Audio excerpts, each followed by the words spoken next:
formalmente aqui. Bom, boa tarde então, pessoal. Eu sou o professor Roberto Vilar Belmonte. Esse é o nosso segundo aulão de revisão da FACS neste semestre, né? Tivemos ontem a primeira aula com o professor Felipe Diniz, de captação de imagem. Hoje é a segunda aula, então, comigo, né? Vamos até às 7 da noite, revendo alguns conceitos importantes de redação jornalística 2. Eu optei por trabalhar hoje com vocês algumas questões que são cruciais para a redação de notícia, que é o texto mais importante aí do jornalismo, né? Inclusive, eu convidei alguns dos integrantes novos da Agência Experimental INC para a gente pensar juntos aqui o texto. E aí, eu vou fazer essa apresentação, que eu acredito que deva demorar assim, uma meia hora, 40 minutos. Vocês vão ver que eu organizei essa apresentação a partir de notícias publicadas hoje na Folha, no Globo e no Jornal Zero Hora. Eu desmontei uma notícia da Folha de São Paulo para mostrar para vocês questões que eu entendo importantes dentro do texto, de coesão, coerência e das próprias perguntas do LEAD, que é uma dúvida recorrente em sala de aula, né? Onde estão as perguntas do LEAD? Enfim, então eu recortei ali para a gente olhar dentro do texto, o texto da Folha de São Paulo de hoje funcionando, tá? Eu acho que daí fica um exemplo bem claro. E aí eu abro para dúvidas, tá? Aí eu abro para dúvidas, para a gente ir conversando, fiquem à vontade aí se vocês tiverem qualquer outra questão de texto, que não apenas do texto da notícia, tá? Eu sou professor da Uniriter há 8 anos, eu tenho doutorado na área de comunicação, mestrado, minha especialização, a área que eu atuo há 30 anos é o jornalismo ambiental, e aqui na Uniriter eu leciono os jornalismos especializados, além dessa disciplina de redação e orientação de TCC também. E sou coordenador do Núcleo de Jornalismo da Agência Experimental, para aqueles que não me conhecem ainda. Então, a ideia dessa aula, né, é a gente fazer, então, uma revisão aí de 1h30, né? Eu vou iniciar contextualizando, apresentando algumas atividades que eu acho importantes para vocês, e aí depois a gente abre para conversar daí, tá? Eu quero chegar ao final aqui do nosso encontro, da minha apresentação, e no final até às 7 horas, trabalhando as características. Eu quero que vocês, então, revisem e aprendam, no caso, para quem ainda nunca viu esse conteúdo ou não consegue ainda identificar, que vocês consigam identificar as características da notícia como um formato de texto jornalístico dentro do gênero informativo, né? E aqui eu estou usando a classificação Marques de Mello, que é a que a gente trabalha em aula, tá? Inicialmente, o que é notícia, gente? O que é notícia? Alguns vão dizer assim, bom, notícia é aquilo que as pessoas não sabem. Eu gosto dessa informação, eu gosto desse conceito de notícia também. Mas vamos pensar um conceito um pouco mais elaborado de notícia. Notícia é um texto baseado em um fato jornalístico, né? E aí, bom, beleza, professor, mas o que é um fato jornalístico? Então, a gente entende um fato jornalístico como aquilo que aconteceu, né, e é identificado como importante por um profissional jornalista devido ao seu valor notícia. Então, um fato jornalístico, ele é identificado como importante, como interessante, a partir do seu valor notícia. Veja que essa minha resposta já remete ao novo conceito. O que é valor notícia, professor Belmonte? Então, valor notícia são atributos e características reconhecidos por nós, jornalistas, para determinar se um fato é jornalístico ou não, né? Ele pode ser definido, então, como qualidades de um evento, que eu considero como jornalístico. Pode dar um exemplo? Posso dar um exemplo. Então, a gente tem valores notícia gerais e valores notícia específicos. Os gerais são fatos jornalísticos que tratam de temas da atualidade. Por exemplo, a Covid-19. Ou fatos que tratem de temas de novidades, né? O exemplo, a Justiça manteve proibida a reabertura das aulas. O Tribunal de Justiça do Rio Grande do Sul, né, manteve a proibição de aulas presenciais aqui no Rio Grande do Sul, né? Isso é uma novidade de hoje, né? O tema, ele tem que ter importância pública, né? Ele não pode interessar apenas ter importância privada para as pessoas, ele tem que ter importância para a sociedade, portanto tem que ser de interesse do público, né? Geralmente o negativo, ele tem muito valor notícia, ou seja, quanto mais morte, quanto mais dano, né, quanto maior a tragédia, mais valor notícia esse fato tem. né? O imprevisível também, a imprevisibilidade é um valor importante.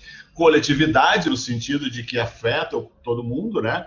E a repercussão é algo que continua repercutindo na sociedade, né? Que não começa e termina em poucos momentos, que ele terá, quanto mais repercussão esse fato tiver ao longo dos dias, das semanas, dos meses, né, mais importância ele tem, né? O exemplo, de novo, é a própria pandemia, né? Que segue repercutindo nas nossas vidas desde março do ano passado. E aí os valores notícia mais específicos impacto, né? Ou seja, um fato que causa impacto nas pessoas, a proeminência das pessoas envolvidas, ou seja, quanto mais proeminente essa pessoa, melhor. Quando tem conflito envolvido, quando tem tragédia, quando é próximo, né? Quanto mais próximo da gente esse fato, mais notícia é. Quanto mais raro, mais importante é. Quanto mais surpreendente, né? Quanto fatos envolvendo decisões governamentais, polêmicas, decisões da justiça, como esse exemplo que eu dei agora do Tribunal de Justiça, que manteve a proibição das aulas presenciais aqui no Rio Grande do Sul, né? Notícias de entretenimento, como, por exemplo, o jogo do Internacional hoje na Libertadores, primeiro jogo no Beira-Rio, isso é entretenimento, ou o paredão na grande terça-feira hoje do Big Brother, né? Também é uma notícia de entretenimento que vai acontecer hoje, né? Assim como foi o Oscar no final de semana. Conhecimento, cultura, enfim, também são questões relevantes, tá? Então, esses são uma tabela muito conhecida de valor notícia, que a gente trabalha em aula, para quem nunca viu. Então, esses são os critérios que a gente usa para identificar um fato jornalístico, se ele é ou não noticiável. Além do valor notícia, um fato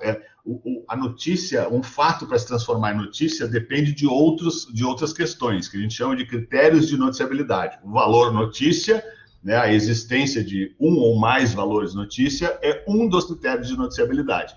Então, um fato se transforma em notícia, né, quando atende uma série de requisitos, né, que nós estamos chamando aqui de noticiabilidade. Então, qual é a definição de noticiabilidade que a gente trabalha? Todo e qualquer fator potencialmente capaz de agir no processo de produção da notícia, desde características do fato, né? O que são características do fato? Os valores notícia, julgamentos pessoais do jornalista, né? A cultura profissional de determinada redação, ou determinada cidade, ou determinado tempo, as condições favorecedoras ou limitantes da empresa, se a empresa tem condições de mandar o repórter no local, se tem fotógrafo para ir junto, se tem câmera para ir junto, se o repórter vai ter tempo de apurar ou vai ter que fazer com mais 6 matérias ao mesmo tempo, a qualidade do material disponível, da imagem captada, de questões de áudio e de uma série de outras questões envolvendo um texto e uma reportagem, né? Relação com as fontes, se a gente tem acesso à fonte, se o governador vai dar entrevista, se o presidente do tribunal vai dar entrevista para vocês,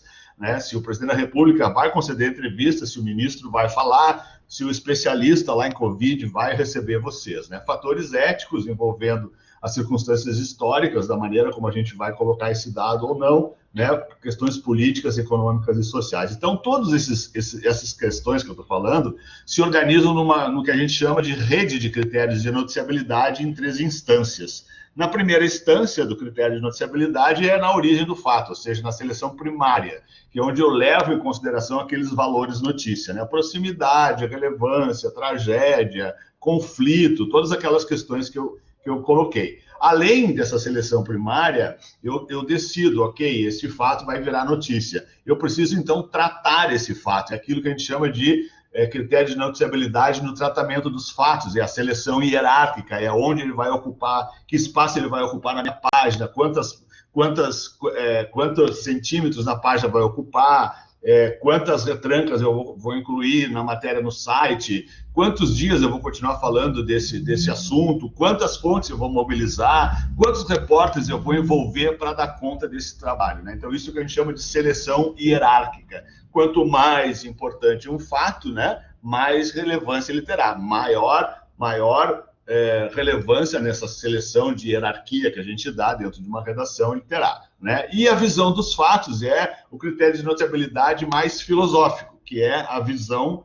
que nós temos de jornalismo, que vocês vão ter de jornalismo, que a redação onde vocês vão estar trabalhando tem de jornalismo. Então, dependendo da maneira como vocês concebem o jornalismo, um determinado fato ele vai ter mais ou menos relevância, ele vai se transformar em notícia ou não, né? E aí o exemplo que eu sempre dou em aula, quem já estudou comigo sabe, é a cobertura que a Record faz de um acontecimento e que a RBS faz. Nem sempre é o mesmo, não quer dizer que a Record ou a RBS estão certos ou errados, são concepções de jornalismo muitas vezes diferentes, né? Eles entendem o papel do jornalismo de uma maneira diferente, né? Então isso é só vocês pegarem os programas do meio-dia, tanto da TV Record como da RBS TV, no caso do Jornal do Almoço, e o Balanço Geral, né, naquele horário da 1 hora, vocês vão ver que o tratamento dos acontecimentos é outro. Por quê? Porque eles têm uma concepção diferente de jornalismo, né? Assim como o tratamento do Diário Gaúcho é diferente da 0 Hora, e assim como a 0 Hora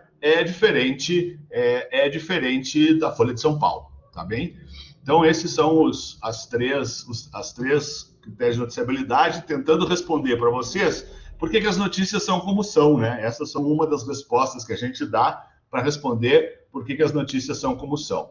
Aí, a primeira observação, assim, saindo um pouco dessa questão mais teórica, mais conceitual, entrando mais na prática da redação de notícias, né? É importante lembrar que no jornalismo a gente segue um formato, né, que vem sendo praticado há 150 anos. Qual é esse formato da notícia? E prestem atenção todos que estão aqui. Eu estou falando até agora do texto da notícia, eu não estou falando da reportagem, eu não estou falando de jornalismo literário, eu não estou falando de entrevista ping-pong, eu estou falando de notícia, né? A notícia é aquilo que acabou de acontecer e que eu vou escrever lá um relato jornalístico sobre aquilo que acabou de acontecer nesse formato que a gente chama de notícia. Então, esse tipo de texto é o tipo de texto mais produzido pelos jornalistas, né? Tanto no site, em jornal, em rádio, em televisão, seja qual a mídia for, né? A gente sempre está produzindo notícia. Então, a notícia sempre começa pelo mais importante. Sempre começa pelo mais importante. É o que a gente chama de a pirâmide invertida, né? Começa do mais importante e vai descendo de prioridade neste formato de texto que eu estou revisando aqui com vocês, né? Aí eu chamo sempre a atenção em aula para vocês cuidarem o texto em ordem cronológica, né? Aquele que vai contando uma história do início até o final. Porque a tendência, se vocês cobrirem, por exemplo, um acontecimento, vamos dizer que vocês vão fazer uma notícia sobre essa revisão que eu estou dando aqui. Se vocês forem fazer um texto noticioso sobre a minha aula de revisão, né, vocês vão começar a contar desde o primeiro, vocês vão começar a contar desde o início do que eu comecei a apresentar para vocês até o final, seguindo uma ordem cronológica, como se fosse um relatório. Notícia não é relatório. Então, como é que vocês fariam uma notícia sobre esta aula que vocês estão assistindo? Vocês iriam identificar aquilo que, do ponto de vista de vocês, é o mais importante que eu falei. E aí vocês iam transformar esse mais importante numa manchete e iam abrir o texto por essa parte mais importante. Aí eu respondo parcialmente essa questão aqui, né?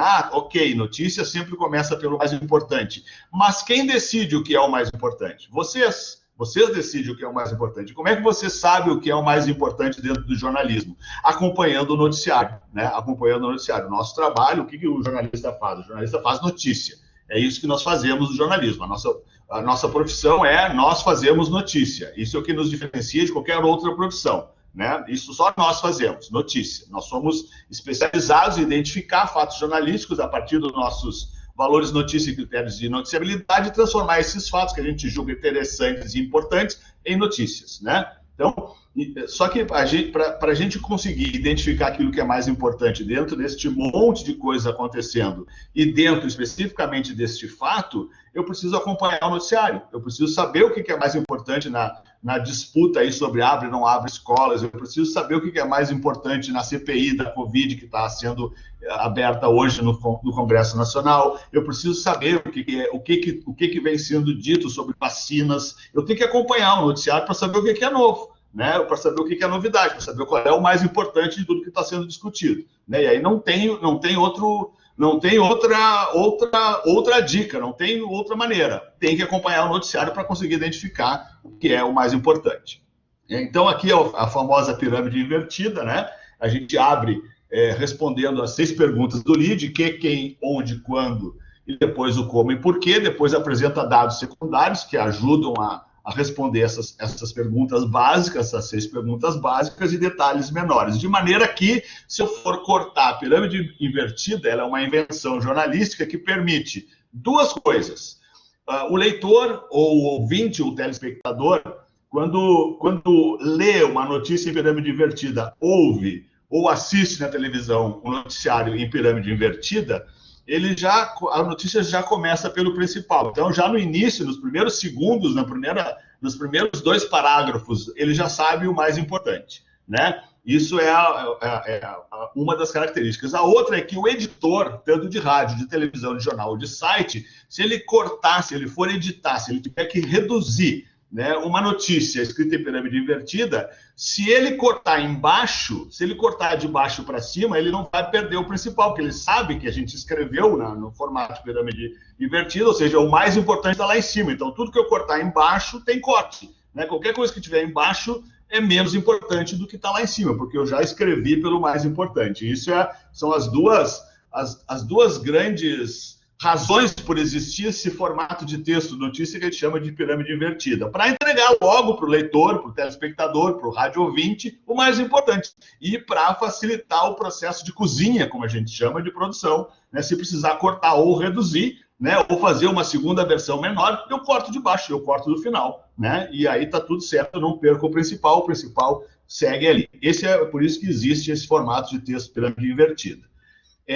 Uma coisa que é importante você se dar em conta é que dentro das perguntas, e eu vou mostrar agora em detalhes, eu vou abrir um texto vai mostrar essas perguntas sendo respondidas numa notícia que saiu hoje na Folha de São Paulo, mas preste atenção que das 6 notícias, das 6 perguntas, né, as 4 primeiras, quando a gente responde, elas informam o que acabou de acontecer, o que alguém, ou seja, alguém fez alguma coisa, o que, né? Em algum momento, quando, em algum lugar, o onde. Então, a primeira parte do lead de uma notícia, ela sempre envolve assim, alguém fez alguma coisa em algum lugar, em algum momento, né? Em algum lugar, em algum momento. Essas são as 4 perguntas básicas que a gente responde ali na abertura do texto. Logo em seguida, depois de eu informar o que aconteceu respondendo aquelas quatro perguntas, eu explico o que aconteceu, com o como e com o porquê. Então, vejo que as 6 perguntas, elas se dividem, né, com essas 2 funções. Primeiro informa e depois explica.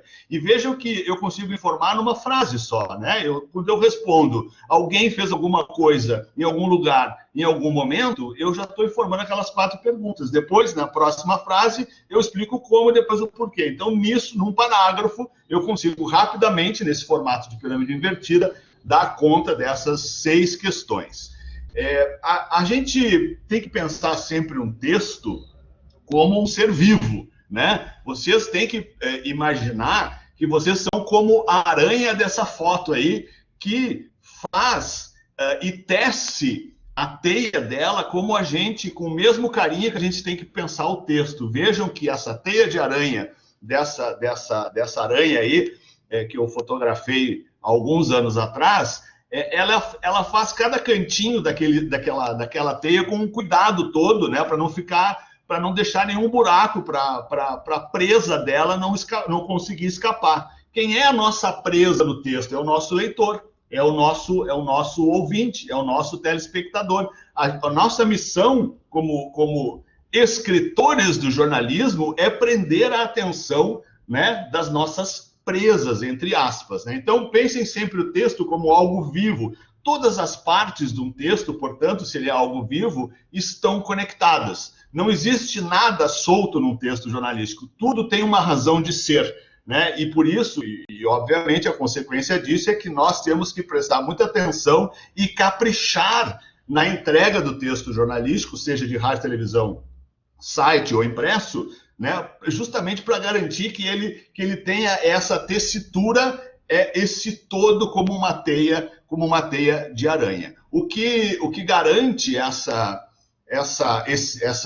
ideia de todo de um texto jornalístico, seja ele qual for, e aqui eu estou falando da notícia, são duas ferramentas, digamos assim, da linguística que a gente chama de coesão e coerência. A coerência é aquilo que garante que o texto ele vai ter um todo coerente, ou seja, ele vai tratar do mesmo tema, né? Então, se você lá está falando de Covid, você está falando de Covid, não pode começar no meio do texto de Covid e falar do jogo da Libertadores do Inter, porque daí é um texto esquizofrênico, né? Você está tratando de um tema, você segue com esse tema do início até o final. Vai da manchete do lead até o final do texto tratando desse tema, ampliando o tema, dando mais detalhes, mas sempre o tema central. E a coesão é o que costura as partes do texto, são pedacinhos no texto que vão conectando um parágrafo no outro. Eu vou mostrar para vocês isso funcionando no texto da Folha de São Paulo de hoje agora. Eu acho que vai ficar mais claro para aqueles que não viram ainda, não compreenderam esses dois mecanismos linguísticos de coesão e coerência.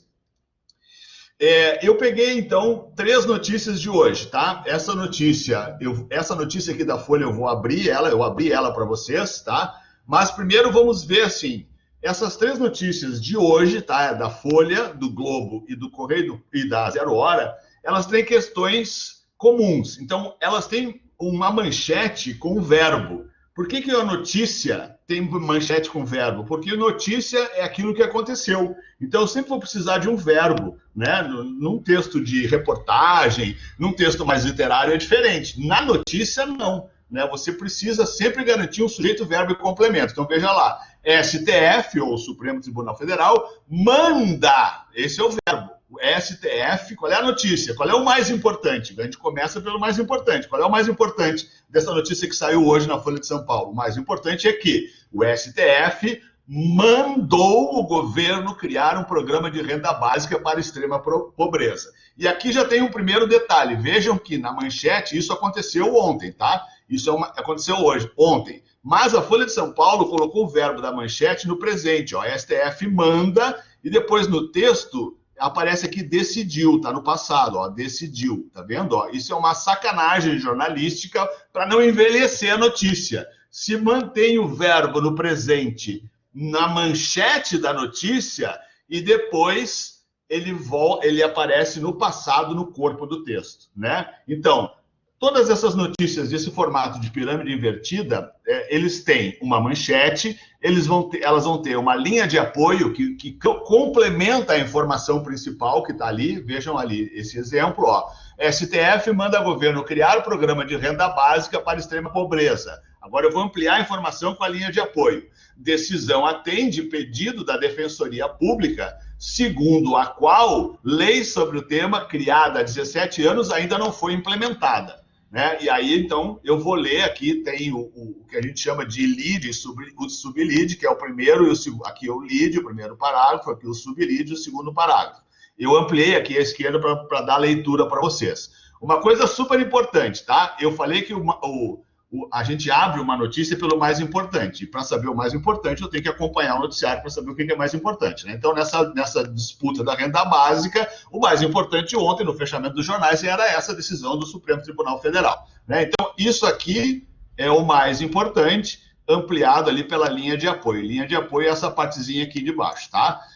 Esse mais importante, sempre, gente, nos jornais de referência do Brasil, tá? Claro que nos jornais assim, do interior, às vezes não se respeita isso, né? Às vezes tem alguns jornais que não respeitam isso. Mas o correto, certo, né, nos jornais de referência é o mais importante está na manchete e o mais importante aparece no primeiro parágrafo. Ele é retomado. Então, a informação que está aqui, ela é apresentada novamente no lead, na abertura da notícia. Ó, o STF, o Supremo Tribunal Federal, decidiu que o governo federal terá que implementar, a partir de 2022, um programa de renda básica nacional. É a mesma coisa que diz na manchete, só que é ampliado. O valor a ser pago mensalmente deve ser definido pela União. Aí o sublead. Segundo o Supremo, o benefício deverá abranger toda a população que esteja em situação de extrema pobreza, com renda pessoal inferior a R$ 178 mensal. Tá? Então, isso aqui ó, é o sublead, aqui o lead. Então, na manchete, na linha de apoio, no lead e no sublead, eu tenho o mais importante. O resto do texto vai dar detalhes, tá? Como eu vou explicar agora para vocês. Assim, esse texto eu abri para vocês e desenhei o texto para vocês verem esses mecanismos funcionando, tá? Então, vamos pegar um segundo exemplo Preste atenção aqui na manchete, linha de apoio e abertura, sendo que na abertura se repete o principal, tá? Então, veja o que é que o STF decidiu, né? Aí já está repetido ali no início. Tá? Agora, essa notícia saiu no jornal O Globo de hoje. Está meio fora de foco ali a notícia principal, mas o que interessa é o lead ali, eu vou ler para vocês. PGR, ou seja, a Procuradoria-Geral da República, denuncia governador do AM, Amazonas, por compra de respiradores. Vocês podem estar se perguntando assim, mas nas duas notícias tinha sigla, por que na notícia anterior, na manchete, tinha STF? Porque são jornais nacionais que tratam de temas de relevância nacional. Então, quem lê noticiário de jornais nacionais, como a Folha de São Paulo, o Globo, sabe que STF é Supremo Tribunal Federal, né? Digamos que a pessoa não saiba, bom, daí na primeira frase aqui da notícia já está explicado o que é o tal do STF, tá? Na segunda, a mesma coisa. Quem acompanha o noticiário sabe que PGR é a Procuradoria-Geral da República, também conhecida como Ministério Público Federal. A gente tem o Ministério Público Estadual, com crimes da esfera estadual, e o Ministério Público Federal, que fiscaliza a Constituição Federal e apresenta denúncias de crimes federais, que é a Procuradoria-Geral da República. Então, a PGR, e aí, de novo, se a pessoa não sabe o que é a PGR, né, está explicado aqui na abertura, no lead do texto. Tá? Então, esse aqui é o Globo de hoje, ele diz assim, a manchete. Vejam que aqui também tem uma manchete com um verbo no presente, ó, PGR denuncia, PGR denuncia, tá? E aqui, esse verbo aqui eles foram denunciadas, né? Foram tá no passado, né? Vejam que isso é uma regra geral, assim, nos jornais de referência, a manchete usa o verbo no presente para não envelhecer a notícia, né? Porque se eu botasse PGR denunciou, já fica uma coisa velha, né? Dá ideia de velha. Aí vocês vão me dizer assim, professor, mas isso aconteceu ontem, é velho mesmo. Sim, exatamente, porque aconteceu ontem que os jornais usam o verbo no presente, para deixar o troço mais atual ainda, para deixar o fato mais atual. Então, PGR denuncia governador do Amazonas por compra de respiradores. Aí a linha de apoio amplia. Outras 17 pessoas responderão sobre suspeitas na aquisição. Ponto. A ação ocorre na véspera do início da CPI no Senado, que está começando hoje, né? Então, vejam só, o fato principal aqui dessa notícia do Globo de hoje diz o seguinte, a PGR denuncia governador do Amazonas por compra de respiradores. Aí vejam como é que começa a notícia. Eu já dei a informação principal na manchete e na linha de apoio, né? Casado, eu já mostro a foto do governador ali dando explicação, né? Aqui o governador denunciado dando explicações, certo? Então vejam como tem uma relação entre a imagem, é o personagem, aqui eu estou falando do governador, está do lado a imagem do cara, né? E aí esse é o fato principal. Esse fato principal que eu uso aqui na manchete para chamar a atenção do meu leitor, eu preciso repeti-lo na abertura do texto. Tá? Eu preciso dizer de novo a mesma coisa. Então eu vou dizer de novo, olha só. Aquilo que está aqui na manchete, ó, eu apresento agora detalhadamente na abertura do texto. Vejam que há uma diferença de estilo da Folha de São Paulo para o Globo. A Folha de São Paulo usa parágrafos telegráficos, muito pequenos os parágrafos da Folha. Já no Globo já é maior os parágrafos, tá? Veja que aqui o parágrafo é bem maior que em relação da Folha de São Paulo, tá? Então, olha como é que começa. O governador do Amazonas, Wilson Lima, PSC, veja que eu estou dando detalhes da informação que não estavam na manchete na linha de apoio, né, como o nome completo dele, né, e o partido dele. Então, o governador do Amazonas, Wilson Lima, e outras 17 pessoas foram denunciadas pela Procuradoria-Geral da República, PGR, sob acusação de terem cometido crimes de fraude à licitação e peculato na compra de respiradores durante a pandemia de coronavírus. A ação da PGR ocorre na véspera do início dos trabalhos da CPI da Covid no Senado, que não poderá investigar formalmente governadores e prefeitos, como queria o presidente Jair Bolsonaro. Então, vejam, esse é o lead, ele resume o mais importante que está lá na manchete também. Tem uma diferença, que talvez vocês tenham notado, entre uma notícia e outra. A Folha de São Paulo, ela costuma primeiro apresentar a sigla e depois ela abre a sigla. É o único jornal do país que faz isso, né? O Globo, que é o que a gente está olhando aqui, ele segue o formato da ABNT e de outros jornais. Ele primeiro abre a sigla e depois ele dá a sigla. Esse eu acho que é o mais correto, é o que eu recomendo em sala de aula, vocês primeiro abrirem e depois dizerem a sigla, porque facilita a leitura, né? Primeiro abre e depois apresenta a sigla. Esse é o... mas está errado se eu fizer diferente? Não, depende do projeto editorial. O projeto editorial da Folha de São Paulo está definido em manual, inclusive, que tem que apresentar assim. Isso é um critério editorial. Eu acho que esse do Globo faz mais sentido, né? Ele facilita a leitura do que trancar primeiro com a sigla e depois abrir. Isso só um detalhe, né, que eu estou chamando a atenção de vocês.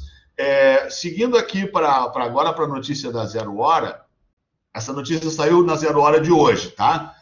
Justiça mantém. Olha, aqui é a mesma coisa, ó, o verbo no presente também na 0 Hora, ó, justiça mantém. Isso aconteceu ontem de noite. Mas aqui no jornal de hoje, que está circulando hoje no impresso, é no presente. Ó, Justiça mantém suspensão das aulas presenciais no Rio Grande do Sul. Aí uma linha de apoio vai ampliar a informação sem repetir o que está no lead. Muito importante, a linha de apoio não pode repetir o que eu já falei. Ela tem que ampliar. Então, como é que ela amplia? Por unanimidade, vírgula, TJRS, já está informando que é o Tribunal de Justiça, né? Portanto, a segunda instância. Negou ontem, ó, aqui já está no passado, ó.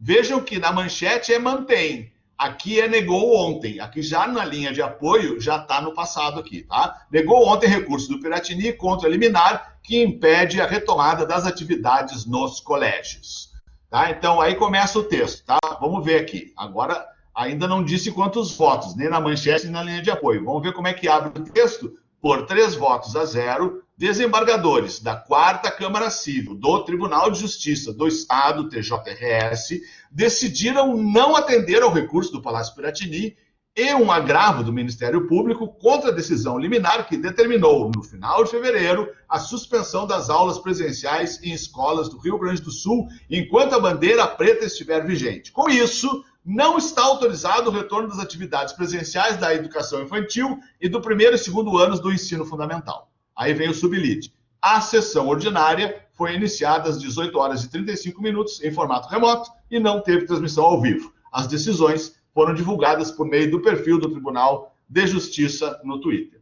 E aí segue a notícia. Eu só separei lead e sublide porque o que eu quero chamar a atenção aqui? Nesse formato de pirâmide invertida, onde a gente abre pelo principal, e para saber qual é o principal, tem que acompanhar o noticiário para saber o que tem de novo, né? O principal é o que tem de novidade, né? Então, o novo é que a Justiça manteve a suspensão das aulas presenciais.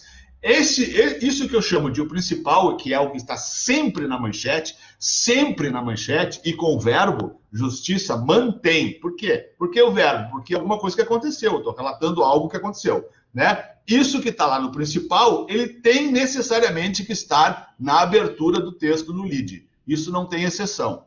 Tem, isso é do formato notícia do gênero informativo. A pirâmide invertida sempre começa assim. O mais importante está na manchete, ela é ampliada na linha de apoio, e o mais importante é retomado no lead. Sempre, gente. Aí vocês vão me dizer, ainda ontem na aula eu estava conversando com a galera sobre isso. Mas eu já informei na manchete, por que eu vou dizer de novo no lead? Porque isso é o formato de texto. A manchete, ela serve tanto no site, tanto no rádio, como na televisão, ela serve para chamar a atenção da pessoa, do leitor, do rádio ouvinte ou do telespectador, né? Eu preciso depois, é como se eu desse uma pausa. Justiça mantém suspensão das aulas presenciais. Tá, eu olho a foto, eu olho a legenda ali, dou uma olhada, aí eu começo a ler de novo, né? Aí eu começo a ler pelo início, né? A mesma coisa no rádio, você vê uma chamada lá, uma manchete no rádio jornal, e depois a pessoa que vai ler a notícia, ela começa desde o início, né? Ela começa, na televisão é a mesma coisa, você vê lá a manchete do Jornal Nacional da Globo e depois a pessoa vai apresentar tudo de novo, né? Começa apresentando todo o texto. Esse é o formato, a pirâmide invertida, ela está no Jornal Nacional, ela está na Rádio Gaúcha, ela está na Rádio Guaíba, ela está no Correio do Povo, está na 0 Hora, está no Jornal do Comércio, está na Folha de São Paulo, Estado de São Paulo, no Globo, no Valor Econômico, no New York Times. Se vocês abrirem o aplicativo do New York Times, vocês vão encontrar lá a pirâmide invertida nas reportagens do New York Times. Esse é o formato mais importante do texto jornalístico, né? Todo o resto é inovação em cima desse formato básico. E não pensem vocês, eu falei isso na aula também ontem, não pensem vocês porque eu estou chamando esse formato de básico, que ele é simples, porque não é. Porque você achar a construção mais objetiva e simples possível dá um trabalho do cão, porque eu preciso ler, reler, eu preciso buscar o mais importante escrito de uma maneira que qualquer pessoa entenda. Né? Buscar o mais importante de uma maneira que qualquer pessoa que leia isso entenda o que está acontecendo. Né? Não apenas especialistas e advogados e pessoas do direito, que não, o jornal é para todo mundo, né? Então todo mundo, mesmo aqueles que não são formados em direito, tem que ser capaz de entender o que está acontecendo aqui, né? Tem que ser capaz de entender o que está acontecendo aqui. Então vamos fazer agora, encaminhando já para o final, já se passaram quase 40 minutos e eu já estou falando muito. Eu fiz agora, eu desmontei o texto da Folha de São Paulo para ver se vocês conseguem enxergar como é que a Folha de São Paulo, naquela notícia que eu li para vocês, a manchete, responde dentro do texto. Vejam que a Folha de São Paulo, eu botei toda a notícia aqui, tá? Ó, são 2 páginas de notícias, eu vou parar na primeira página, aqui na primeira página dessa apresentação, vejam que está em vermelho as 6 notícias as 6 notícias mais importantes que têm que ser respondidas no lead. A Folha de São Paulo tem no seu formato de texto, vejam que os parágrafos são muito curtos da Folha. Né? Mas se eu juntar esse 1, 2, 3, 4, 5, 6, se eu juntar esses 6 parágrafos e transformar eles em tamanhos normais, como o do Globo, por exemplo, vocês vão ver aqui que eu tenho aqui lead e sublead, nesse monte de parágrafos, tá?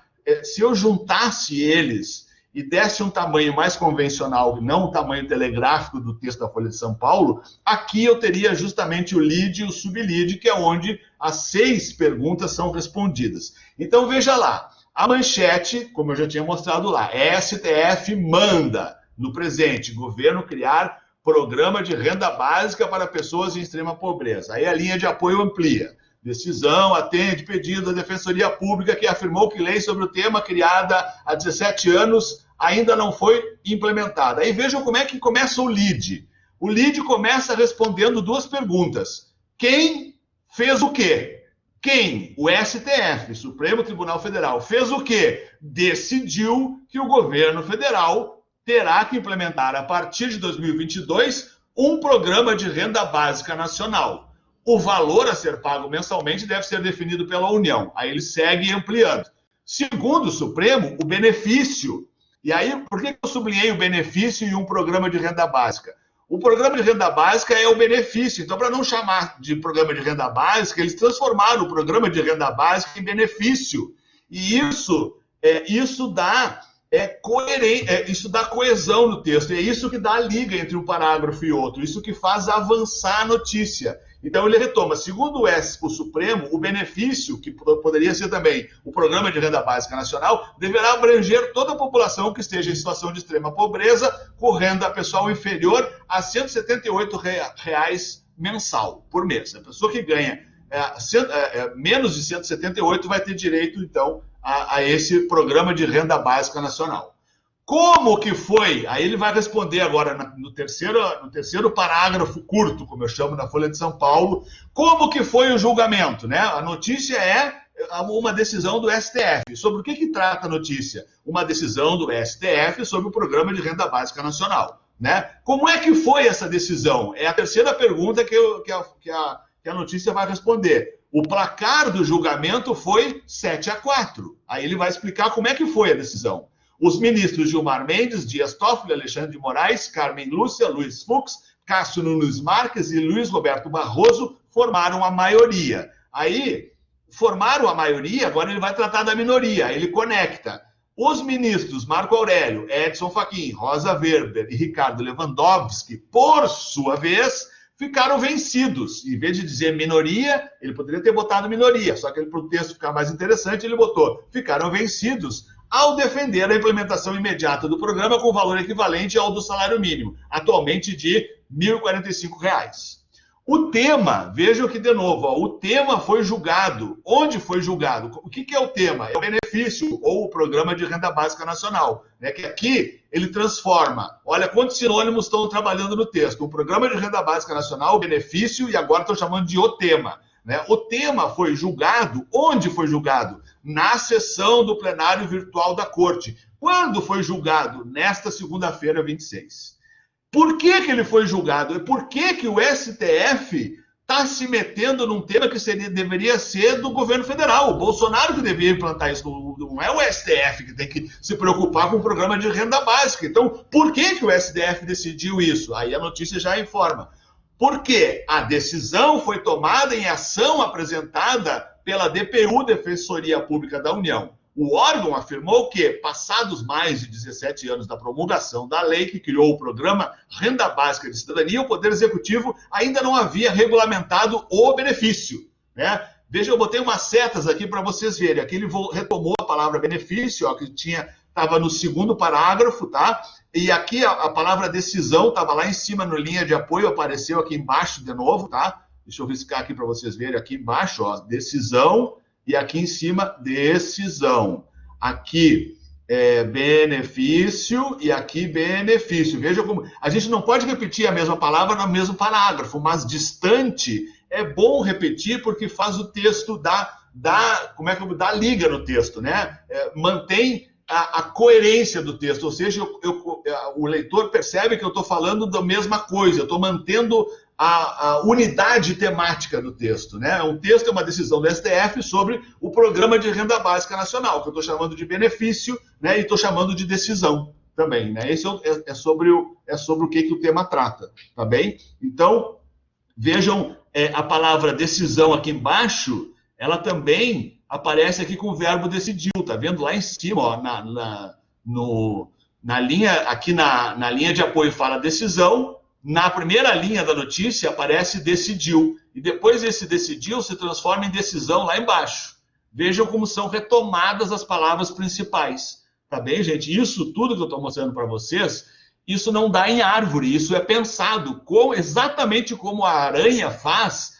Cada pedacinho da teia que a aranha tece numa árvore para pegar suas vítimas, esse mesmo cuidado nós temos que ter quando redigimos um texto. Vejam que um parágrafo, menor que seja, ele precisa se encaixar com o outro para o texto fluir, né? Então, quando eu digo que o texto da notícia, apesar de simples, e a simplicidade do texto da notícia não significa que é fácil fazer isso, né? Por que não é fácil? Porque eu preciso prestar muita atenção. Eu preciso me dedicar muito, prestar muito bem atenção de como uma coisa encaixa na outra para fazer sentido, né? Não posso escrever de qualquer maneira. Essa é a lógica, essa é a tecnologia por trás da pirâmide invertida. Então veja que a pirâmide invertida não é uma coisa qualquer, é uma ferramenta fundamental dentro do jornalismo, né? Que precisa ser bem manuseada. Vou seguir aqui para vocês verem como é que o repórter deu liga nos parágrafos demais. Aí ele vai seguir. A maioria concordou com os argumentos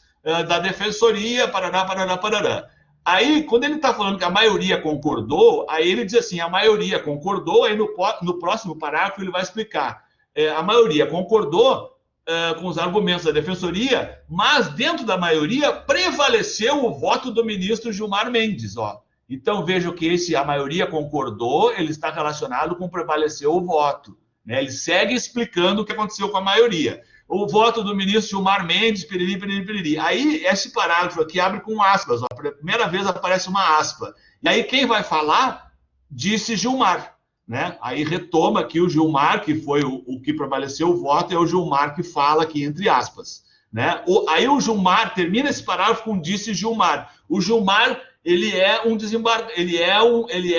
integrante um ministro do Supremo. Ele é também um magistrado. Então eu disse Gilmar. Aí como é que eu dou liga entre um parágrafo e outro? Disse Gilmar. Como é que começa o próximo? O magistrado. Qual magistrado? O Gilmar, que acabou de dizer. É óbvio que é o Gilmar. Então veja como isso conecta uma coisa na outra. Eu não repito, eu não posso. Disse o Gilmar. Aí eu não poderia começar o outro parágrafo dizendo assim: Gilmar afirmou, porém. Não, porque eu acabei de falar Gilmar. Então eu transformo o Gilmar em magistrado. O magistrado afirmou, porém, que determinar o pagamento imediato da renda básica botaria em risco outros programas sociais. Aí isso o repórter conta o que o Gilmar afirmou, né? Aí agora ele bota de novo o Gilmar a falar entre aspas. Veja que não está tudo entre aspas. Ó. Aqui tem uma primeira aspa do Gilmar, ó, aqui a primeira aspa dele, que eu estou riscando. Aí depois vem uma paráfrase, ó, aqui o repórter escrevendo com as palavras dele o que o Gilmar disse, e aqui fala Gilmar de novo, com outra aspa. Aqui vem outra aspa, né? Afirmou, e aqui não é afirmou o Gilmar, porque é sempre o Gilmar falando, não mudou a fonte, então eu não preciso ficar dizendo toda hora o Gilmar, eu já entendi que é o Gilmar que está falando. Né? Aí, para não deixar claro, para não deixar dúvida, aí o repórter começa o próximo parágrafo assim, ó. Gilmar também divergiu. Aí deixa claro que ele está ouvindo o Gilmar, né? Divergiu da minoria, aí mais uma aspa. E aí disse quem? É óbvio que é o Gilmar, né? Porque ele está falando o tempo inteiro do Gilmar. Então vejam como o texto vai se conectando. Um parágrafo que parece simples, ele está grudadinho um no outro, né? Ele está todo ele relacionado, tá bem, gente? Não tem nada solto nesse texto, tá bem? É tudo construído. É um texto de notícia, que em tese é um texto simples. Então o meu esforço hoje de noite aqui é tentar provar para vocês que isso que todo mundo acha que é um texto simples é uma ferramenta sensacional de trabalho que dá um trabalho desgraçado de fazer um texto assim, né? Ou seja, precisa muito treino, precisa refazer, fazer e ler muito, tá? Como é que eu consigo fazer isso, né? Como é que eu chego nesse refinamento de texto? Lendo jornal, observando as coisas que eu estou mostrando aqui para vocês, né? Justamente essas conexões, quando é que fala a fonte, o tempo do verbo, o jeito que começa, isso é o jeito que eu leio jornal. Desde que eu aprendi a escrever em jornalês, né, em linguagem jornalística, eu leio jornal assim, eu ouço rádio assim, eu vejo televisão assim. Eu estou olhando qual é o verbo dicente que as pessoas estão usando. Eu tô ligado, eu estou ouvindo o tempo inteiro. Eu preciso aprender com os caras de referência, né? Justamente para quando eu for fazer, eu chegar o mais próximo possível de um texto de excelência. Tá bem, gente? Então, é importante vocês se darem conta assim, desse quebra-cabeça textual, né? Para que vocês passem a ler jornalismo, textos jornalísticos assim. Então, agora, chega, já falei, por quase 40 minutos, mais de 40 minutos, aliás, e aqui eu gostaria de abrir a palavra para vocês, né? A gente tem até às 7 horas para tirar dúvidas, então eu queria primeiro que antes de a gente passar para as dúvidas, que vocês possam me responder, podem abrir o microfone sem problema nenhum, sobre o tema dessa aula, né? O tema dessa aula e eu mostrei vários aqui, quais são as principais características do texto de uma notícia. Então eu queria que vocês abrissem o microfone, fiquem à vontade, respondam e podem fazer questão. Com vocês a palavra.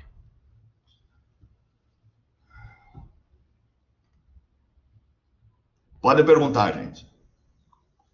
Sem medo de perguntar. Quais são as principais características do texto de uma notícia?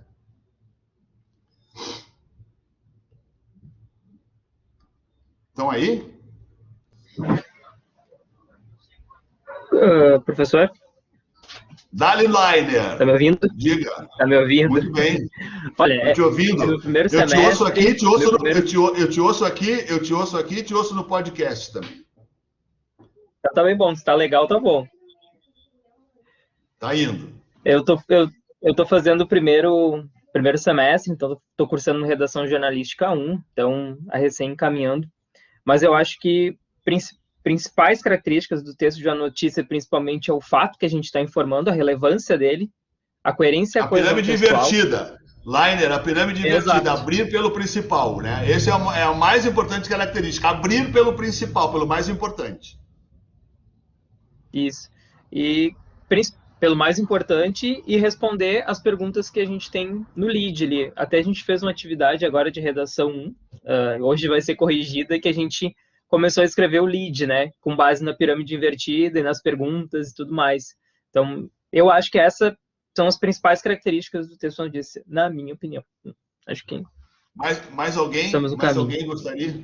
Obrigado, Liner. Mais alguém gostaria de complementar? Francisco Santos, professor ninja do texto e do imaginário. Mais alguma característica, professor Francisco Santos? Sor, tem o lead, né, Sor? Que tem as informações principais, né, Sor? Não escolhemos Chico Santos. Ai, meu Deus, eu tinha que fazer essa trollagem. Sabe o que eu fiquei pensando, Belmonte? Que, por exemplo, uma coisa que tu falou da manchete, né? A manchete, ela não precisa trazer todas as informações.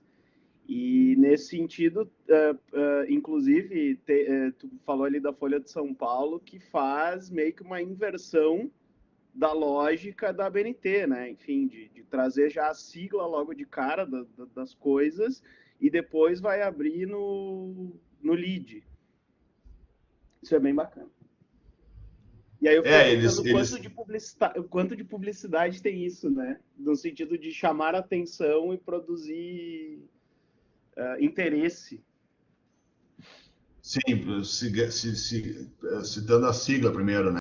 Mas isso que tu coloca, Chico, assim, é muito comum nas manchetes de sites de notícia, né?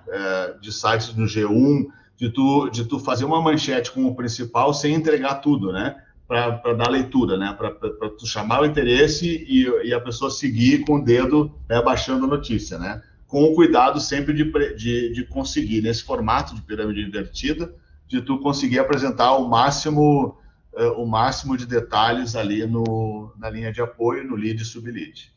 Pessoal, eu queria, antes de a gente abrir para perguntas de outra ordem, só chamar a atenção de vocês também, que tem uma característica que vocês têm que prestar muita atenção, que na notícia, a gente, assim como no texto de pesquisa, enfim, né, a gente tem o discurso direto e o discurso indireto. O discurso direto das fontes é quando a gente informa com aspas o que a fonte falou, né? E ali a gente usa os verbos dissende, que é disse, afirma, explica, acrescenta, informa, pondera, e assim por diante, né? Ou a gente, como eu estava no exemplo da Folha de São Paulo, a gente conta com as nossas palavras o que a fonte disse, mas a gente ainda assim usa o verbo dissente. Gilmar disse, segundo Gilmar, né? Quando eu escrevo segundo Gilmar, tem o verbo implícito, né? Segundo afirmou Gilmar, segundo informou Gilmar, segundo ressaltou Gilmar, eu não preciso botar o verbo quando eu digo segundo Gilmar, mas ele está implícito, né? Que é o Gilmar que está falando. Então eu posso dizer com as minhas palavras aquilo que o Gilmar falou, que a fonte disse, né? Exatamente, é voz ativa e voz passiva, e a gente precisa sempre usar o verbo. E esse verbo, ele é mágico, tá, gente? A gente sempre precisa escolher, porque dependendo do verbo que eu usar, eu mudo o sentido da frase que a pessoa falou. Por exemplo, Gilmar alega que o Brasil precisa muito desta política, desse benefício. O Gilmar alega, ou Gilmar afirma que o Brasil precisa. Quando eu digo Gilmar alega ou Gilmar afirma, o sentido muda. Porque geralmente quem alega é bandido, né? Bandido que alega coisas, né? Pessoas que têm convicção sobre fatos e acontecimentos ou sobre políticas afirmam, defendem, ressaltam, explicam, pontuam. Não alega. Quem alega é bandido. Só que quem escolhe esse verbo sou eu que estou escrevendo.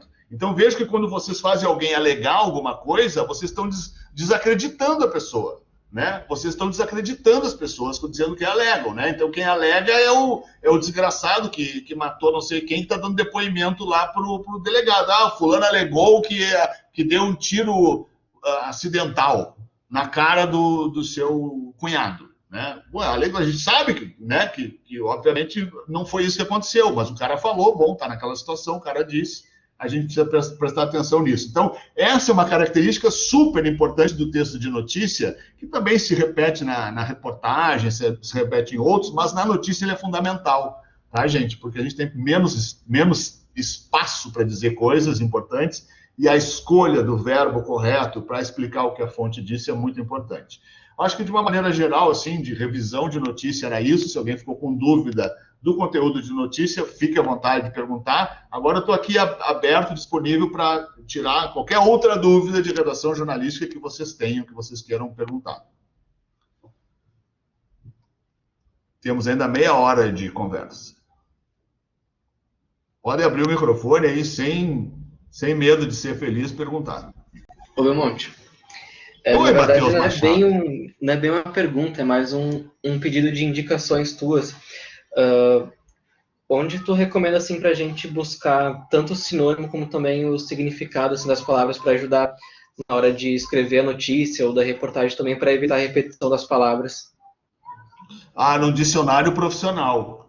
Eu, do lado da minha mesa aqui, mora uma coisa chamada dicionário OWISE. Tem num banquinho, olha o tamanho da criança. E no meu computador, que está aqui do lado, no meu segundo computador, eu tenho um dicionário em CD profissional. Né? Então, eu tenho, aqui não, vocês não vão enxergar, mas aqui do lado eu tenho uma prateleira com uns 15 dicionários de vários tipos que tu pode imaginar, inclusive o de sinônimo. Então, tem que investir. Né? Dá para buscar na internet, mas eu recomendo, no teu caso, que já está com um texto mais especializado, que quando tu tiver uma grana extra, que tu invista. Eu acho que o legal seria tu comprar um CD, um dicionário em CD. Eu tenho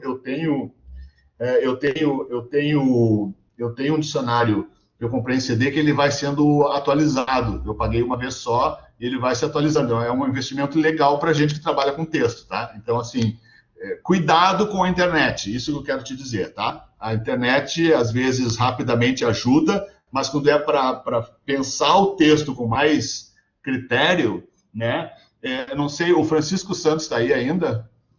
Ou já foi-se embora? Sim, estou aqui. Francisco, olha que eu vou te mostrar, Chico, que chegou hoje. Ó. Isso aqui maravilhoso.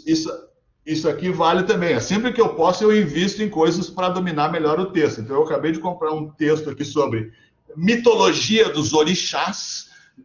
Por que eu comprei mitologia dos orixás? Para ter ideias para os meus textos, né? Para dizer melhor coisas e para pensar melhor. Então, a minha dica é essa, que vocês, como são produtores de conteúdo, que sempre que sobrar um dinheiro, invistam em material de qualidade, de referência, assim, para ter. São ferramentas, né? Essas coisas são ferramentas de trabalho para quem trabalha com texto. Na internet tem, assim, algumas coisas, mas eu concordo com o Belmonte. É melhor tu ter um negócio de verdade, porque, por exemplo, quando tem um dicionário físico, ele tem o ISBN, né? E o ISBN é uma garantia de que esse livro ele está publicado na Biblioteca Nacional, de que ele tem, então, um respaldo da comunidade científica, vamos dizer assim, que gerou ele. E no caso do Aurélio e do Aurélio, do OWISE, por exemplo, aqui no Brasil, né? E tem equipes de linguistas que só fazem isso da vida, né? Então, tem um respaldo aí de quem pensa a língua, importante que vocês não vão achar na internet. A internet tem 500 dicionários, 500 explicações de palavra, só que daquele jeito, né? Enfim. Essas obras de referência, elas são super importantes. Então, né, o livro lá da mitologia dos orixás, ele tem, inclusive, um índice remissivo que dá conta do verbete que tu precisa pesquisar. Então, eu estou fazendo uma matéria aqui sobre enfim, alguém que falou sobre Exu. Aí vai lá e tem lá todas as referências, né? Alguém me pediu ali para eu mandar essa apresentação. Posso mandar sim, Priscila. Deixa eu te pedir. Anota, me pede por e-mail. Eu vou botar meu e-mail aqui, tu me manda, eu te mando por e-mail, tá? Eu vou botar já aqui.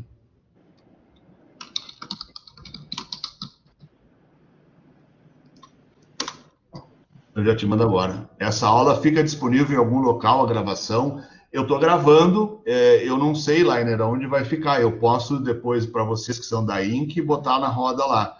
Vai ficar disponível, sim. Eu não sei aonde. Sabe, Chico, onde é que fica? No nosso YouTube. A gente vai... vai subir, tá. Vai subir no YouTube da INC, tá? Beleza. Aí, logo em seguida, quando a galera subir, daí eu já compartilho com vocês, já aviso. Beleza. Sim, a gente tem que baixar, né? Mais dúvida, gente? Oi, podem perguntar. Tá me ouvindo? Oi, Camila. Super bem. Então, eu tenho algumas dúvidas sobre formas de finalizar os textos. não especificamente de notícia. Beleza. Mas é algo que eu ainda tenho muita dificuldade, e eu não lembro se foi tu que falou, mas eu já ouvi em alguma aula, que o ideal não é finalizar com aspas, com citações dos entrevistados, e eu queria que tu falasse um pouco sobre o que é certo e que a gente deve evitar ou não. Não existe certo e errado nisso, tá, Camila? Existe o que funciona e o que não funciona. O que eu sempre coloco nas minhas aulas é para que vocês tentem evitar o verbo dicente finalizou fulano de tal, né? Então bota uma aspa lá da fonte de vocês, né? E aí fecha aspas, vírgula, finalizou Gilmar Mendes, né? Porque geralmente o verbo finalizar ou completou, né, a gente usa para finalizar um raciocínio, entende? Então, assim, uma dica que eu te dou, eu acho que não há problema em finalizar um texto com aspas. O que eu geralmente recomendo, e principalmente para ti que já está fazendo reportagem de uma maneira bem mais refinada em jornal, né, um caminho legal é de tu fazer uma retomada no fim, sabe? Uma retomada para o início, de tu propõe um final que retome para o início, que não é bem uma moral da história, tu entende? Que também poderia ser uma moral da história, mas tu pode deixar em aberto ou retomar para aquilo que tu colocou lá no início, né? Nos teus textos que tu faz, fica muito legal isso, tu fazer uma retomada assim, né? De voltar para o início, que daí fica como se o texto voltasse lá para o início, né? O que eu recomendo assim muito é evitar ter aquele final mais simples, né? Finalizou fulano de tal, né? Isso é o modo mais simplório, digamos assim, de finalizar o texto. E um bom leitor, quando encontra um texto assim, finalizado assim, ele não sai bem impressionado, digamos assim. E aí, Camila, o final, eu acho que é super importante pensar nisso, e de novo, acho que tu tem que pegar nesses textos de referência, né, as pessoas que escrevem há mais tempo, e ver como é que eles terminam o texto, né, não apenas na Piauí, mas no Correio do Povo, na Zero Hora, nos jornais diários também tem bons textos, bons finais de texto, que não são textos, assim, finalizados de qualquer maneira a facão, como a gente diz, né.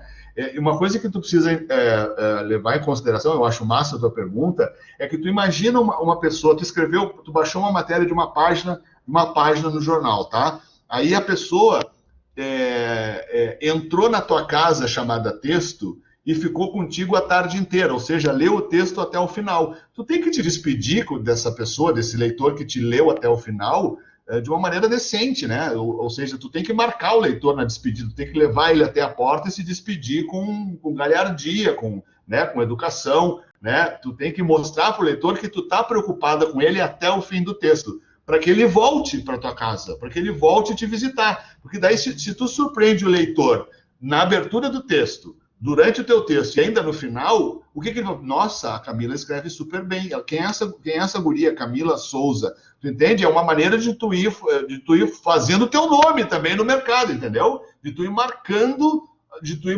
os teus seguidores. Daqui a pouco, Camila Souza passa a ter um padrão Camila Souza de escrever. Entende? As pessoas que nem tem a Eliane Brum. A Eliane Brum, hoje tu enxerga a Eliane Brum, um texto dela, não precisa estar assinado, tu já sabe que é a Eliane que está escrevendo, né? Ela levou, sei lá, 30 anos para chegar onde ela chegou, né? Mas de novo, lendo, fazendo, e sendo, Camila, sendo lida, tá? Uma coisa importante, a gente estava comentando isso em aula ontem, eu gosto sempre de lembrar, isso eu não falei na aula ontem, mas depois eu me lembrei depois da aula, eu acho legal falar isso para vocês. Quando eu era adolescente, eu estudava violão, porque eu tinha uma banda, enfim, eu tocava guitarra e eu aprendi a escala pentatônica para fazer solos de guitarra na banda de rock, enfim, né? E aí o meu professor de violão clássico, olha só, eu tocava numa banda de punk rock, né, e estudava violão clássico, porque eu sabia que eu precisava dominar as escalas do violão clássico para fazer rock, né? E aí esse meu professor de violão clássico, né, com quem eu estudava escalas pentatônicas, ele me dizia o seguinte: Roberto, tu tens que treinar no estágio que tu tá com pessoas que tocam mais que tu não pode tocar com gente que toca menos que tu, né? Porque senão tu não vai aprender, tu tem que tocar com quem toca melhor que tu, né? Então, vocês precisam, nesse estágio da vida, serem lidos por pessoas que dominam mais o texto que vocês, né? Assim como se vocês escrevem um texto, sei lá, sobre Covid, sobre nova vacina, que tem termos científicos, né, para ver se vocês traduziram direito todos os termos, é legal dar o texto para alguém que vocês conheçam que não entende nada de ciência. Se aquela pessoa que não entende nada em ciência entendeu o que vocês escreveram, vocês conseguiram fazer um texto simples sobre um tema complexo. A mesma coisa vale para justamente ver coesão e coerência, para ver o fim do texto, para ver a abertura, né? Mostrem o texto para, por exemplo, quem está começando o curso, mostra para pessoas que você sabe que estão saindo e que já dominam mais o texto que vocês. Se vocês estão no fim do curso, já mostrem para colegas que vocês conhecem, que já se formaram e que já trabalham com texto há mais tempo que vocês. Sempre para vocês terem esse olhar refinado, além do que vocês sabem, né? É assim que a gente vai aprendendo, né? De conseguir ser lido por pessoas que dominam mais o texto do que a gente, né? Eu, modéstia à parte, trabalho com texto há muitos anos. Eu baixei um texto aí para um e-book que eu comentei isso em aula ontem. Eu baixei um texto esse final de semana para um e-book que vai circular no Brasil, gratuito, justamente escrito por professores de texto do Brasil inteiro, de jornalismo. Vai ser um e-book gratuito que a gente está produzindo justamente para ajudar vocês a escrever reportagem em sala de aula, né? E eu fui lido por 2 doutores, um casal de doutores. Eles botaram uma série de críticas lá para o meu texto, pedindo para eu refazer. Eu, assim, com a maior boa vontade do mundo, super faceiro, que fui lido por um casal de doutores, né? Reescrevi o texto, aprendi enormemente ao fazer essa reescrita, né? Então, reescrever, ser lido por pessoas que conhecem mais do que vocês é fundamental. Não sei se meio te respondi, Camila, mas assim, de uma maneira mais objetiva, uma boa saída é fazer uma retomada, chegar no final e retomar para o início. Tentar criar uma retomada de texto. Fez sentido isso, Camila, ou não?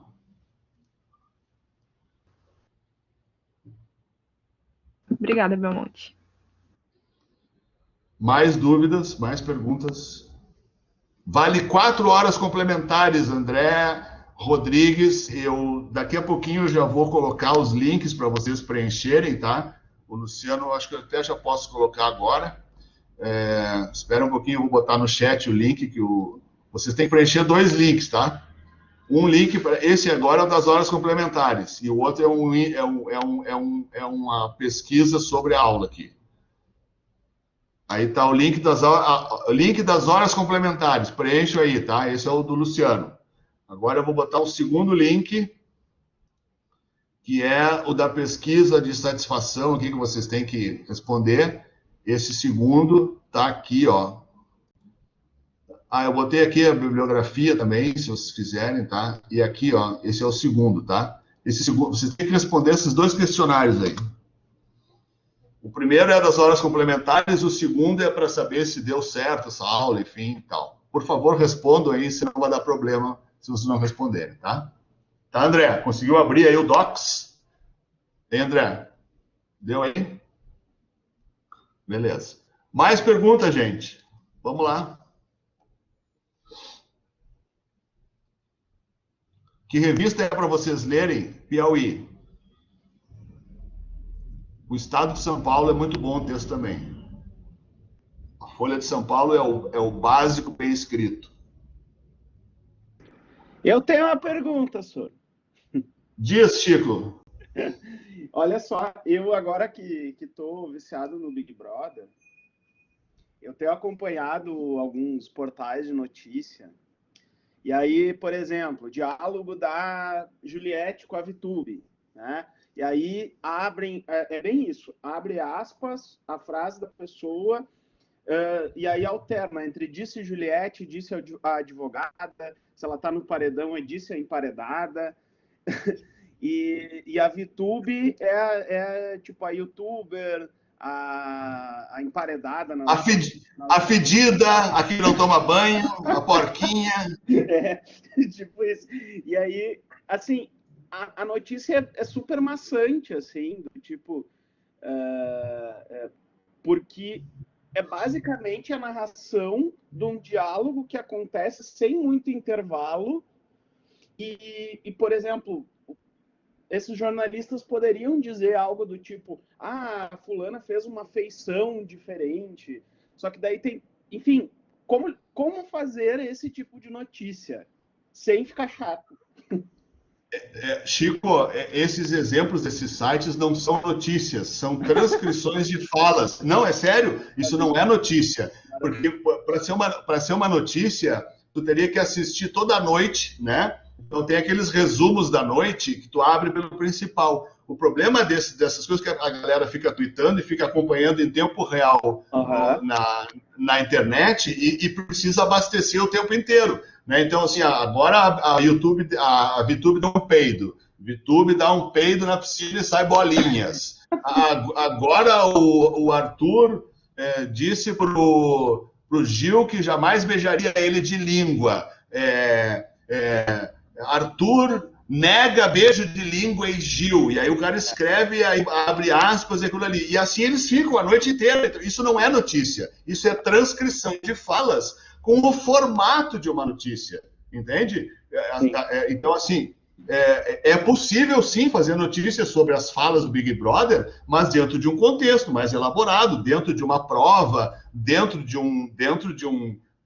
determinado acontecimento, e não assim essa transcrição. É por isso que é maçante, porque eles tiram de contexto, na verdade, né? Aquilo ali, aquela cobertura é tirada de contexto, por isso que não faz sentido, não fica sem pé nem cabeça, né? Daqui a pouco, se tu se tu consegue, se fizesse por turno, o que mais importante aconteceu nesse turno? Bom, aí tu faz uma manchete, tu organiza, aí é aquilo que eu digo, né? Assim, para tu saber o que é mais importante, tu tem que acompanhar o Big Brother. Para tu saber o que é mais importante na Covid, tem que acompanhar a Covid. Para saber o que é mais importante na arenga de abre ou não abre escola, tu tem que acompanhar a disputa. Né? Na venda da Corsã, tem que acompanhar. No Big Brother é a mesma coisa. O que é mais importante nessa madrugada? Bom, no contexto do jogo, o mais importante é a articulação que o X e o Y fizeram para o fim do programa. Né? De novo, é o mesmo que falta critério jornalístico. Né? Tem que parar de fazer essa transcrição e dar mais tempo, né? Contextualizar. Por que é chato isso? Que falta contexto, né? Falta contexto. O que significa essa merda? O que significa essa merda que a Juliette falou? Bom, isso que ela falou significa isso. Se não significa nada, o cara não devia escrever. Né? Ele só deve escrever se o troço realmente significa para o jogo. Senão fica aí realmente não é notícia. Aí é só transcrição do jogo. É como se o robô poderia fazer isso, né? Aliás, bota um bot ouvindo a televisão ali, ele fica transcrevendo o que a pessoa fala. Claro, isso dá para fazer. Não precisa uma pessoa para fazer isso. Muito bom. O que é, Lainer, o que foi aprovado aí da PEC que falou, Lainer? Conta aí para nós qual a PEC que foi aprovada. A PEC que te retira a necessidade de plebiscito para a venda da Corsã, Banrisul e Procergs. Sim.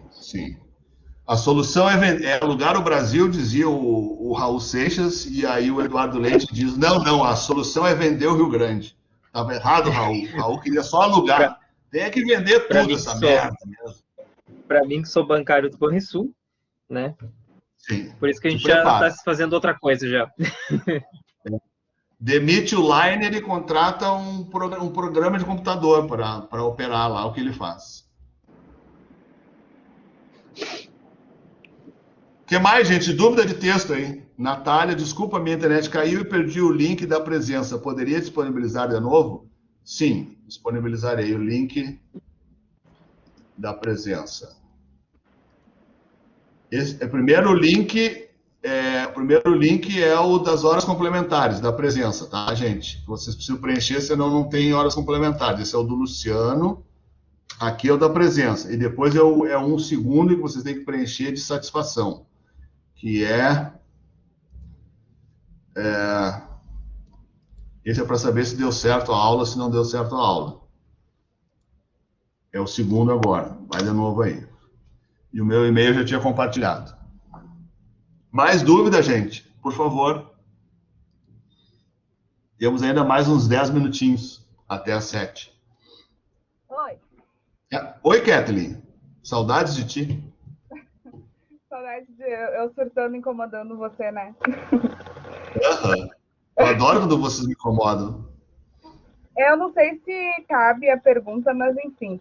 Para editar os textos depois de pronto, tem alguma manha, alguma coisa que a gente possa fazer?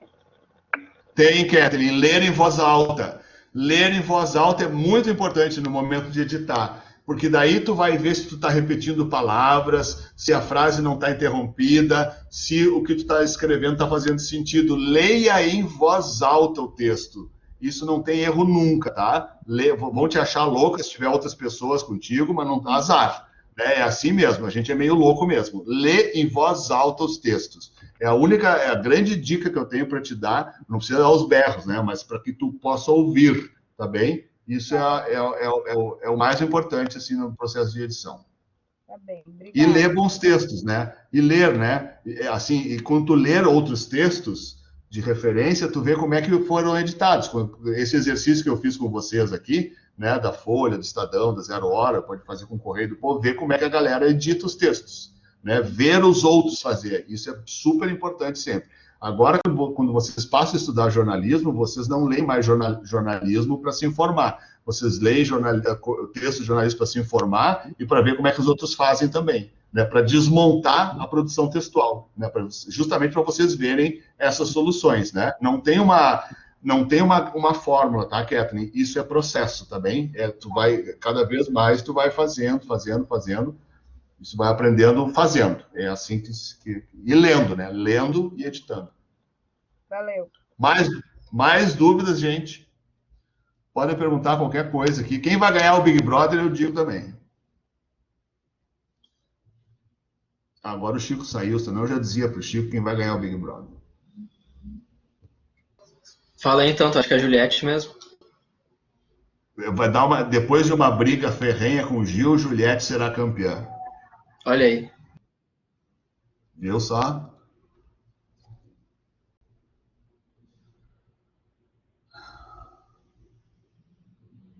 Estamos aguardando o próximo podcast aí. Brenda, não sei se já foi comentado, deixa eu pegar aqui. Minha conexão caiu algumas vezes e perdi algumas partes, mas como é escrever hoje em dia com tantas polêmicas e receios de ser atacado pelo que foi escrito?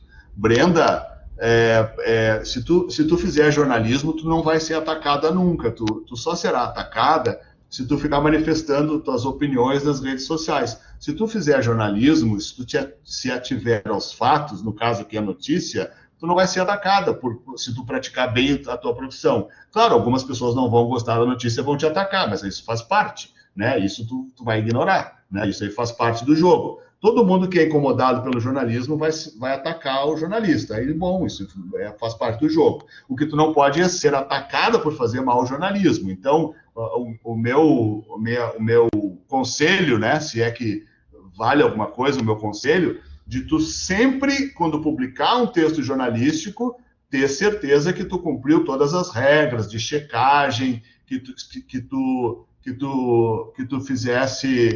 fizesse todas as checagens possíveis. O André pergunta, quem escreve uma notícia imparcial sofre risco de ser atacado? André, para a gente discutir imparcialidade, a gente precisaria ficar a noite inteira aqui. Eu vou trocar o termo imparcial, porque não caberia uma nova aula sobre isso, tá? É um tema que a gente discute em profundidade em teorias do jornalismo, mas se tu fizer a tua pergunta assim, quem escreve uma notícia profissionalmente sofre risco de ser atacado? Sofre risco de ser atacado, sim, tá? Porque sempre que a gente incomoda alguém, a gente vai ser atacado. Mas aí tudo bem, esse atacado faz parte do jogo.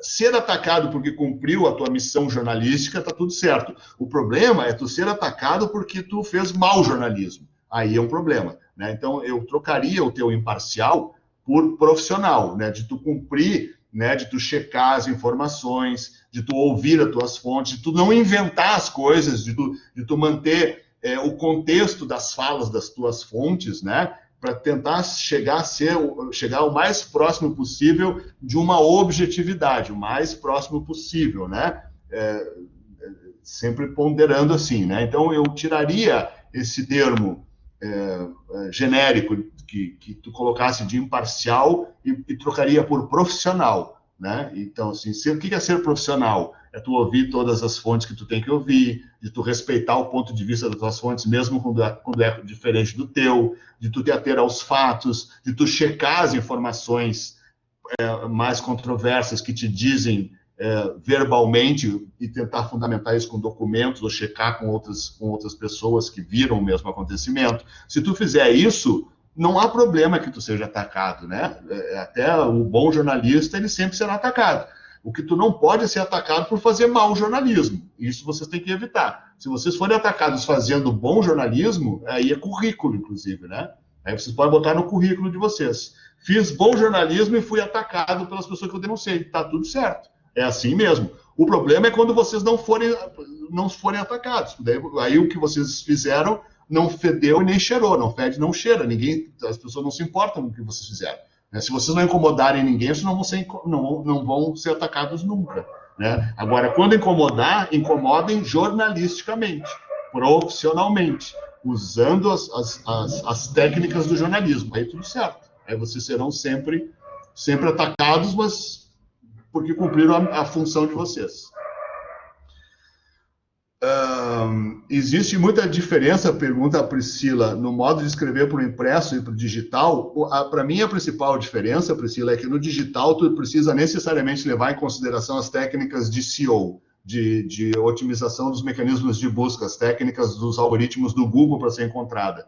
Então, uma manchete no digital, ela necessariamente ela não é a mesma do impresso. A maneira como tu edita um texto no digital necessariamente não é o mesmo do impresso. Então, me parece que essa é a principal diferença. E tem uma segunda que eu acho importante, que é o formato, é o modo como tu lês, tá? Então, eu estou aqui, por exemplo, pegar esse livro, tá? Eu estou lendo esse livro aqui, impresso, tá? Poderia ser uma revista, poderia ser um jornal impresso, ou a revista Piauí, que tá aqui, eu tenho 500, isso aqui está longe, está ali atrás, eu não consigo alcançar aqui. A revista Piauí, por exemplo, ou um jornal impresso, quando eu leio, eu sento, eu me afasto do celular e eu só faço isso.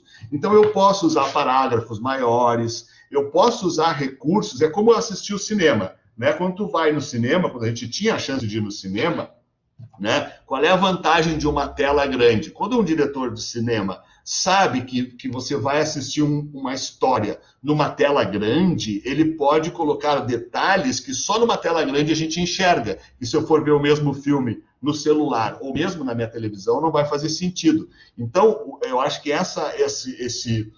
o lugar de consumo é muito importante entre o digital e o impresso. Por isso que o texto no digital, ele precisa ter um parágrafo tipo da Folha menor, ele precisa ser um texto mais arejado, porque quando eu leio no digital e aqui no celular, quando eu estou lendo no celular, e geralmente é no celular que a gente tem o primeiro contato no texto digital, o celular ele está me chamando, eu posso ser chamado por vários outros aplicativos, alguém importante pode me chamar no WhatsApp, a minha leitura é interrompida no digital de uma maneira que ela não é interrompida no impresso. E isso muda, entende? O digital ele compete mais, exatamente. Quando a gente vai ler alguma coisa impressa, a gente tende a criar um momento de leitura, que o digital geralmente não permite, porque a gente é o tempo inteiro chamado pela tela para fazer outras coisas, né? Então, isso tem que ser levado em consideração no teu texto, né? O texto no digital, ele tem que levar isso em consideração. Então, SEO, né? Essa coisa de ser buscada, de ser achada,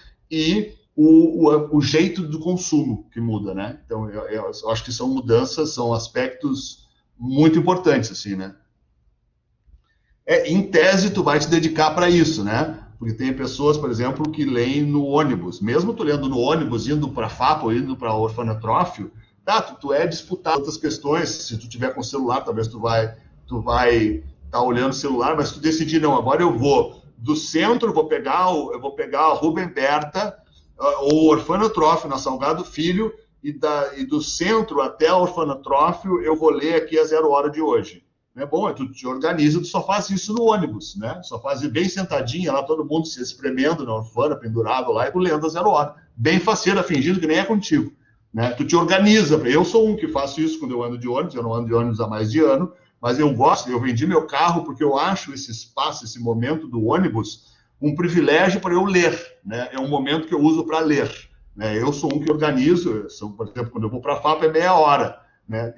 É meia hora que eu consigo para ler indo e meia hora voltando. Então já é 1 hora de leitura, né? Que eu não teria se eu estivesse dirigindo, né? Eu não tenho como fazer, eu tenho que dirigir, prestar atenção no trânsito. Então, resumindo, sim, tem muita diferença do impresso, tem essas grandes diferenças, né, do texto impresso e digital. Mais dúvida, gente? Tem mais 2 minutos.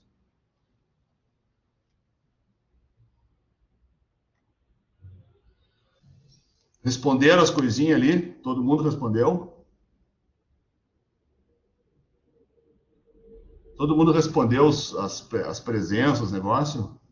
Tá, beleza. Então, galera, eu acho que é isso. Então, qualquer dúvida, me procure aí. Eu já botei na roda o meu e-mail, vou botar de novo, tá? Para quem não é meu aluno ainda, tá aí meu e-mail. Se quiserem mais alguma dica, enfim, tá na mão aí, ó. Tá?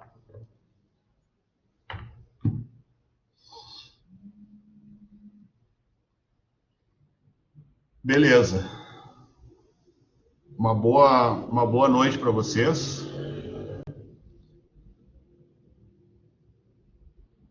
Super abração, hein?